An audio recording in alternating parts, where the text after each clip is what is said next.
मित्रांनो, जेव्हा आयुष्यामध्ये काहीच चांगले होत नसेल, दिवस खूप खराब जात असतील, पैसा टिकत नसेल, व्यापार चालत नसेल, मनस्थितीत आपल्याला खराब वाटत असेल किंवा आपली मनस्थिती खराब झालेली असेल, तर आपण हे करावे. सगळं काही स्वामींवर सोडायचं आहे. मित्रांनो, जेव्हा आपल्या जीवनात खूप गोष्टी आपल्या मनासारख्या घडत नसतात, आपल्याला असं वाटतं की मीच का, माझ्याच सोबत असं का होतं, तेव्हा आपण एक काम करायचं. ते काम म्हणजे आपल्या घरात स्वामींचा फोटो किंवा स्वामींची मूर्ती असेल तर आपण त्या मूर्तीसमोर किंवा त्या फोटोसमोर बसायचं आहे. आणि नसेल तर जवळ स्वामींच्या केंद्रात किंवा मठात जाऊन आपण स्वामींच्या समोर बसायचं आहे.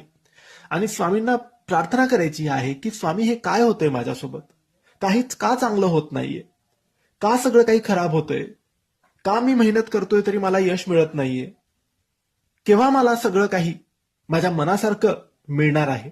हे सगळं स्वामींना बोलायचं आहे आणि प्रार्थना करायची आहे की आता तुम्हीच बघा, तुम्हीच मला यातून बाहेर काढा आणि तुम्हीच माझ्या मेहनतीला यश प्रदान करा.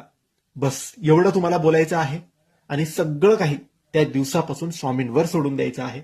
जे होईल ते स्वामी करतील. मग ते चांगलं असू द्या, वाईट असू द्या, सगळं काही स्वामींवर सोडा. तुम्ही फक्त तुमची खरी मेहनत आणि चांगले कर्म करत राहा. करून बघा, स्वामी नक्की ऐकतात. धन्यवाद.